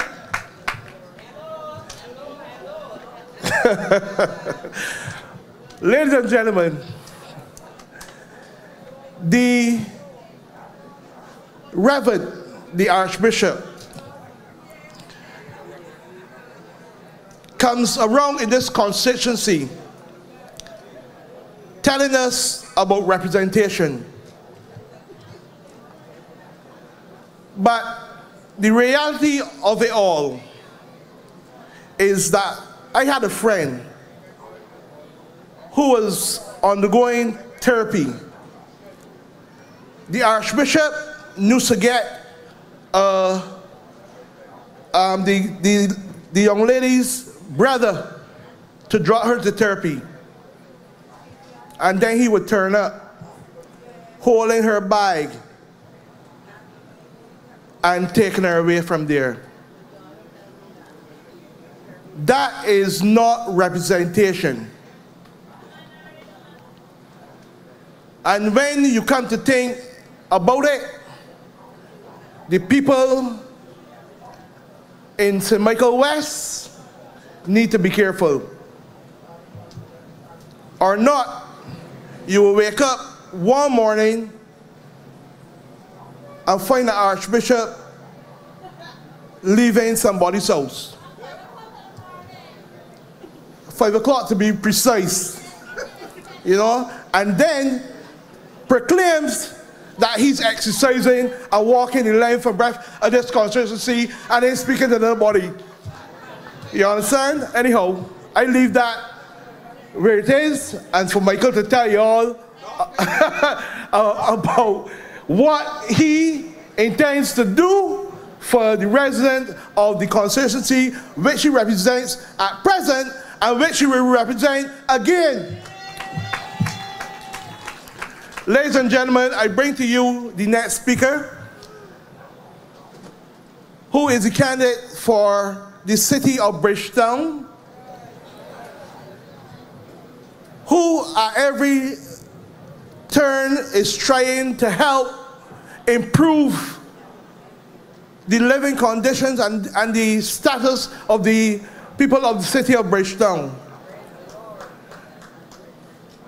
This young man, they tried to tear him up, but I think he is strong as not a rock. It got to be more than that.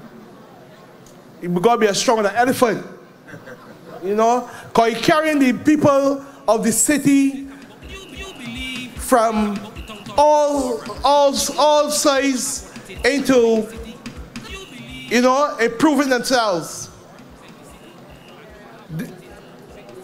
Mr. Henson Williams, the next representative for the city of Bridgetown. They'll give you little boxes, road ball or little football. Can't get a project off the ground. I thought they want to represent. Real thing, there's a terror bed in a donkey ways. Ready for the city. We got 40 and I know what's no place. Ready for the city. He's the man for me and the man for you. Ready for the city. He done showing up Pleasant good night, ladies and gentlemen. You look good.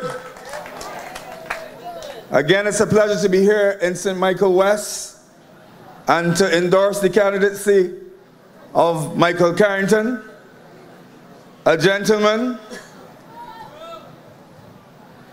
a good man, a caring man. Talk your talk, Julie.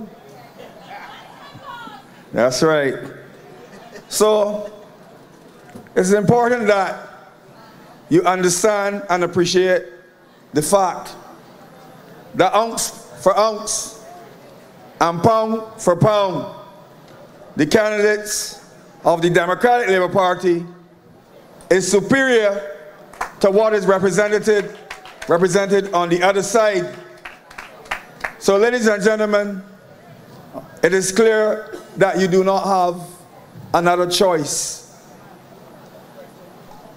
When you go out to vote on May the 24th, ensure that Michael Carrington is returned as the parliamentary representative for this constituency. But I have, in my deliberation tonight, a few points of clarity that I consider to be paramount, because it really opens up your mind so that you understand fully the nature of the beast in the form of the Barbados Labour Party who are parading around this country. Now, last night, I'll start with last night, I understand that one Mary Jane Motley was on the platform in the Bayline cursing me and renaming me because she said that my name was not Henderson Williams, it was Hennessy Williams because I was busy giving away brandy.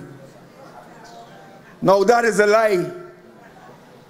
But when I traverse the city of Bridgetown and I hear the numerous comments about when the Barbados Labour Party lands down in the city, that the first point of call is the rum shop, and the holder of the money will head to the rum shop and offer the brandy, the long necks, to the young people down there. And I heard on occasions that they also promised and given weed. So I think that there are tremendous transfer issues going on in the minds of the Barbados Labour Party. Of course, there are also delusions of grandeur, but transference issues, because they tend to want to put on the candidates of the Democratic Labour Party things that they do as nauseum all the time. Now I don't walk about sharing up brandy in the city, and they know that full well. But again, they are on the attack. The bees are swarming, and they have good reason too, because the invisible man, Jeffrey Bostick, who is supposed to be representing the people of the city and who has now reemerged in the city of Bridgetown, has been missing for too long. So they have to make up stories, because their view and their approach to elective politics is not about gaining a seat through hard work and effort. They do it by trying to discredit the Democratic Labour Party and the candidates of the Democratic Labour Party. That is their methodology and their modus operandi, because that is what they are, and they can do no better. I was as well taken back by the point when, in our sins, I understood that the salary that I was working for was placed on a massive screen in Oistins and paraded in the city hall for all of the bees, as though it was some crime, as though it was a crime to be paid for work. And the other thing, and this is the disgusting one, the leader of the opposition was saying to Barbadians that they needed to come, and she had bus drivers and all these people calling her to come and picket Needham's Point because there was some attempt to sell out the Hilton Barbados. And she was supposed to stop this meeting that was supposed to be taking place to sell the Hilton Barbados. You know that the meeting was canceled even before she get up there parading? So the same persons that gave her the information, because of course what she was talking about is really a shareholders meeting, and there are only 3 shareholders. So one of the shareholders obviously would have leaked the information to her. But that has become the norm in this country, because the objective is really to discredit the hard-working Democratic Labour Party government. And then she's laying claims to blocking the sale of the Hilton Barbados. Now, if the government of Barbados was intending to sell the Hilton Barbados, quote unquote, in that meeting, what power does Mia Morley have to stop it?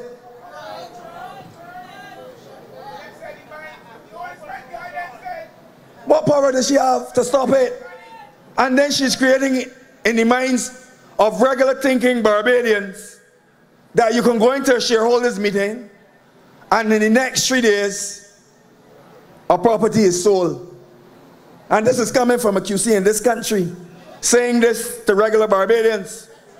We all know that if you're selling a chattel house, it could take to 3, 4, 6 months to a year. But the process for selling an asset like that is first that you have to have agreement, consensus ad idem in the minds of the shareholders that the property should be sold in the first place. And then when you get that agreement from the shareholders, because the shareholders technically can't sell a property, they are the majority shareholders, but there's a board in place that has responsibility for executing anything in relation to that property, because the board itself has a fiduciary responsibility to the company, and directors can be sued in their own right.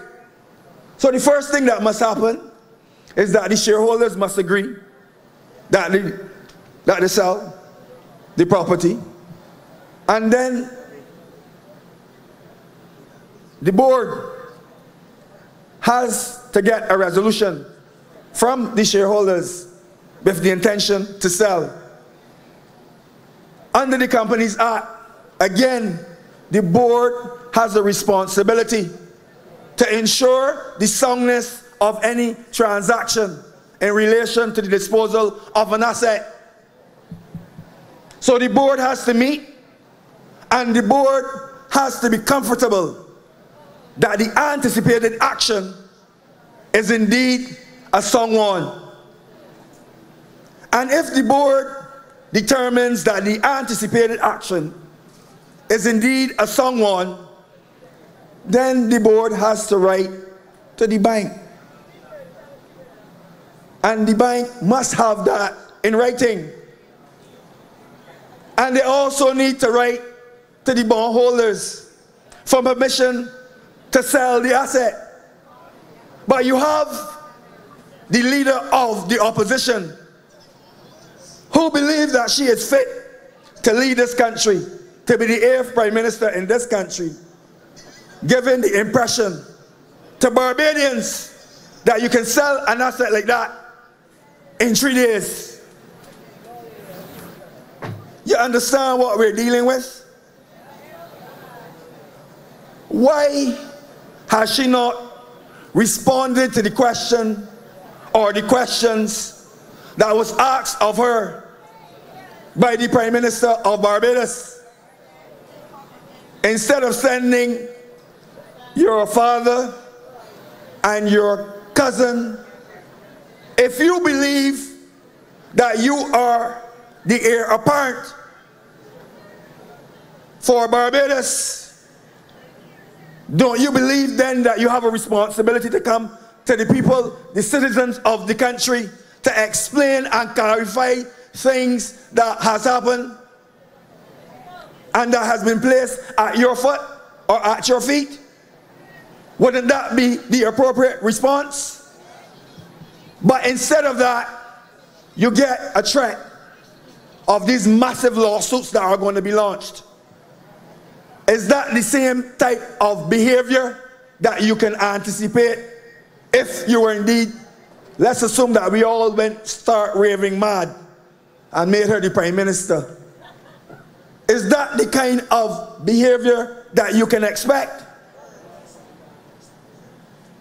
It is okay for you to parade people in this country, to say the most awful things about whoever you please, but you somehow believe that you are primus inter pares and no one should say anything about you unless you can get the largest lawsuit. Now, ladies and gentlemen, I need for you to pay acute attention to this kind of behavior, because it streaks of elitism, that you can do whatever you want in this country and you can get away with it, but you must crucify everyone else because you have a right of entitlement.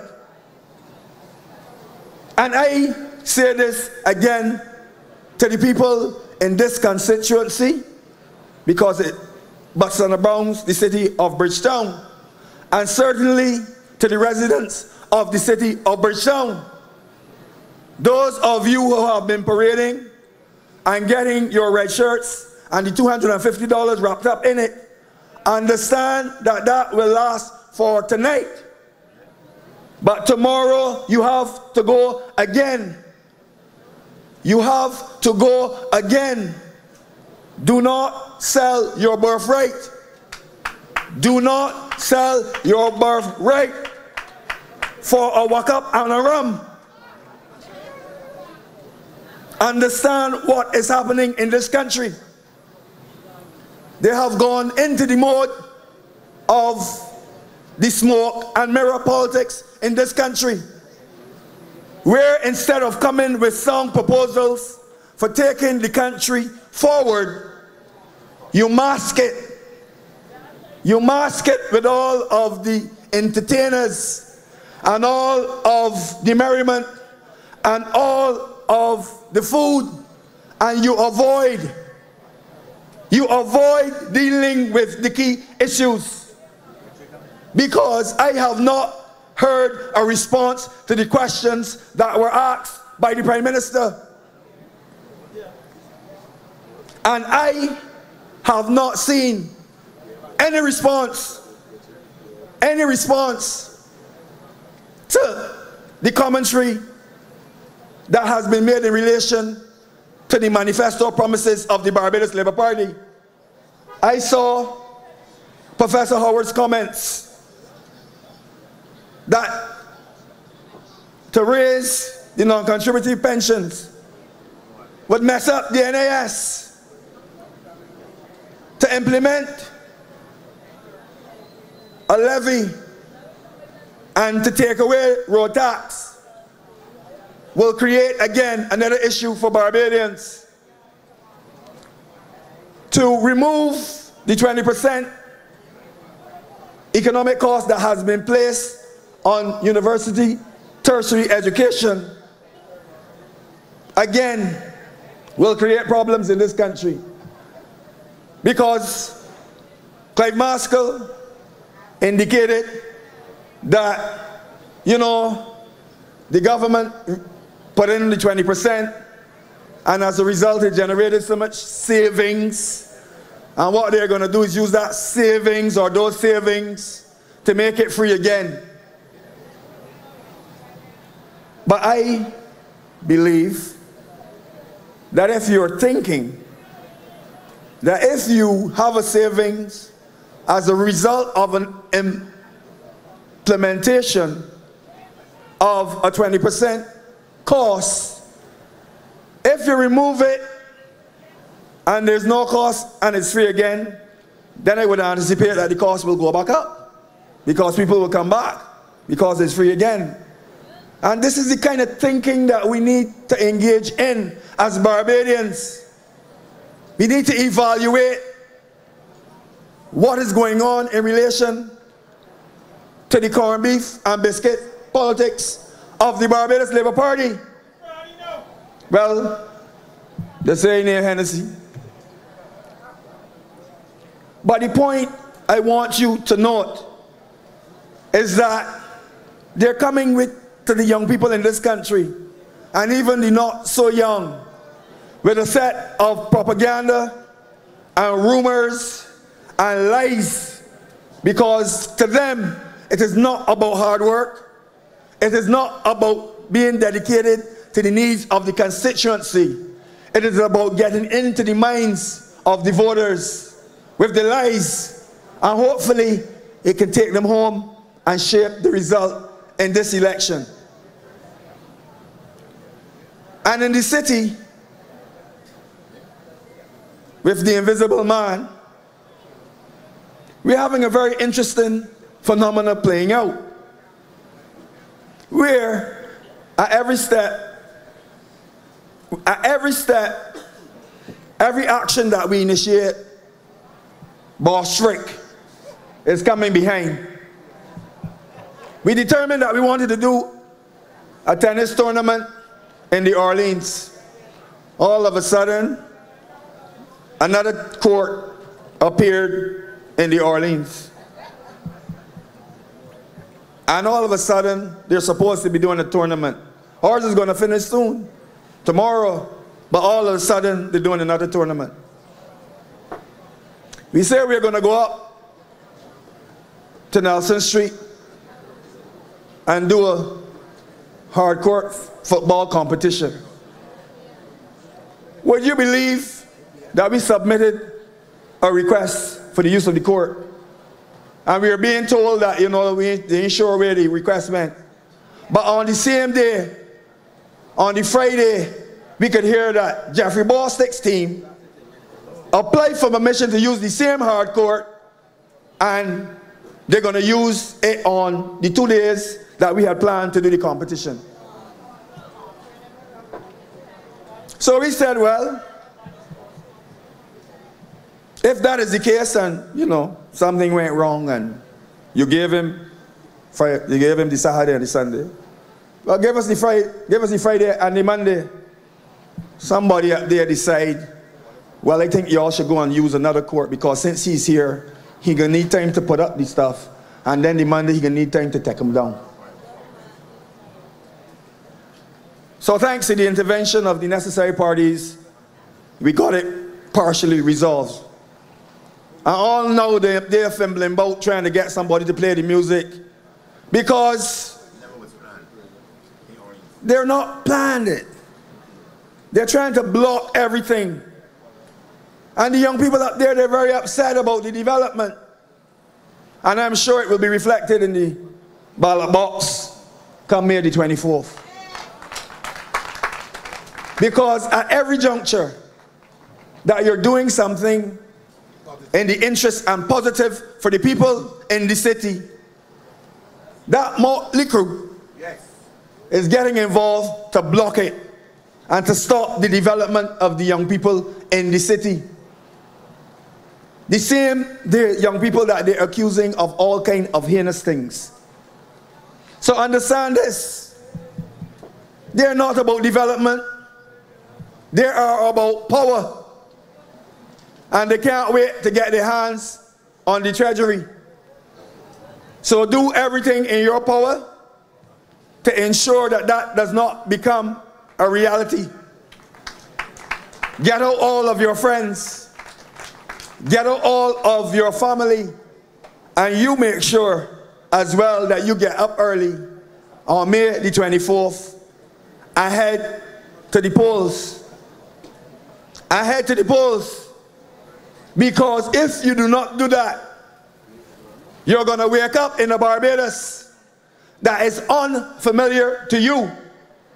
You're going to wake up in a Barbados where you regret the action that you did not take in terms of getting out and voting and ensuring that this caring Democratic Labour Party government is returned to power. So don't sit quietly. They are marching, the troops are marching against us. The troops are marching against the People's Army. The Red Army is on the move. So it is time for the People's Army to get ready, to battle yourselves, battle ready, put on your full armor and get ready to do battle, ladies and gentlemen.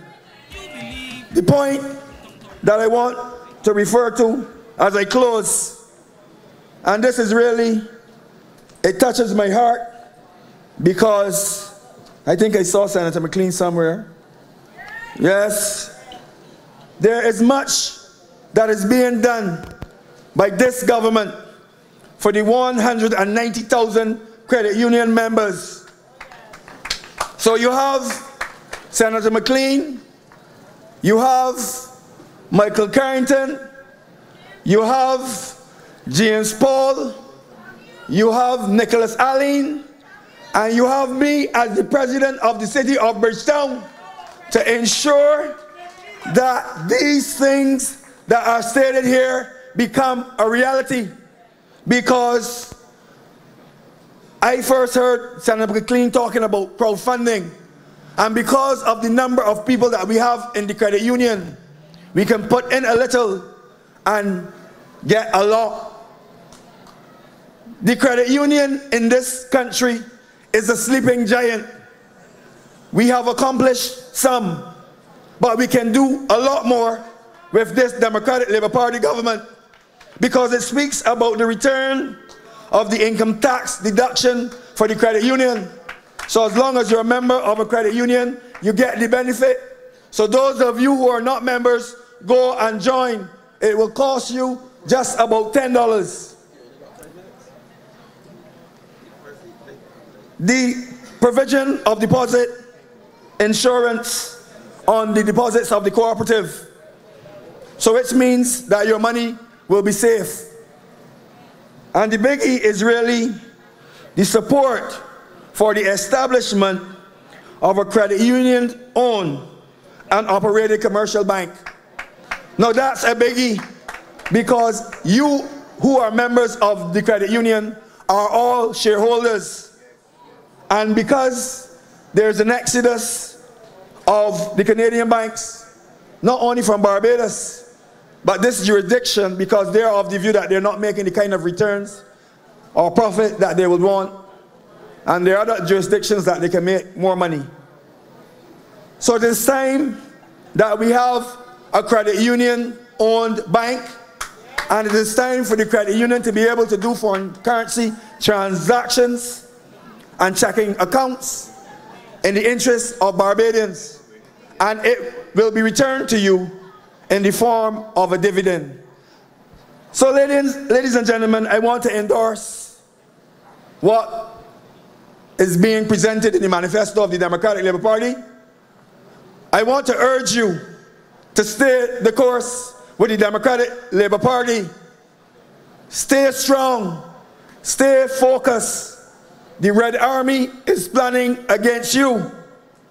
So stay strong, take your vitamins, drink your water, and get ready for action.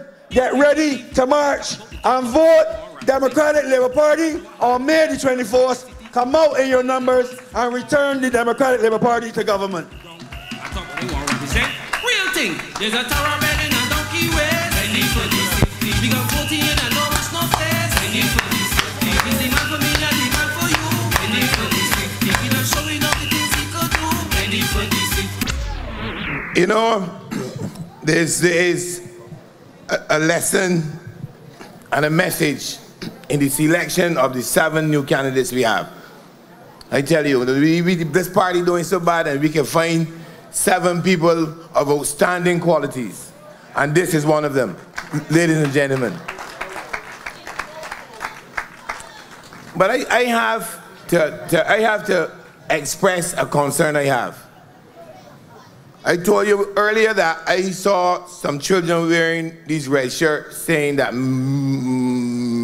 Mayor cares. And I am a little bit worried. And I'll tell you why. Last year I was sitting having lunch and of course a drink. And I asked a very popular fella why he continues to vote for Mayor Motley. He told me because we don't run any good candidates against her. So I said, well, I thought that Dr. Patricia Ennis just ran against her. He said, was she in a body? I am not lying. He said, she in a body. She is a Dr. Patricia Ennis. Went to primary school, secondary school, A levels, first degree, second degree, doctor in natural sciences. And a poor black boy like me is so consumed by the Motley name. Is so consumed about what Motley means that Dr. Patricia Ennis is a nobody. And that is frightening. That is frightening. That we people that look like us, people that come from where we come from, after all of these years,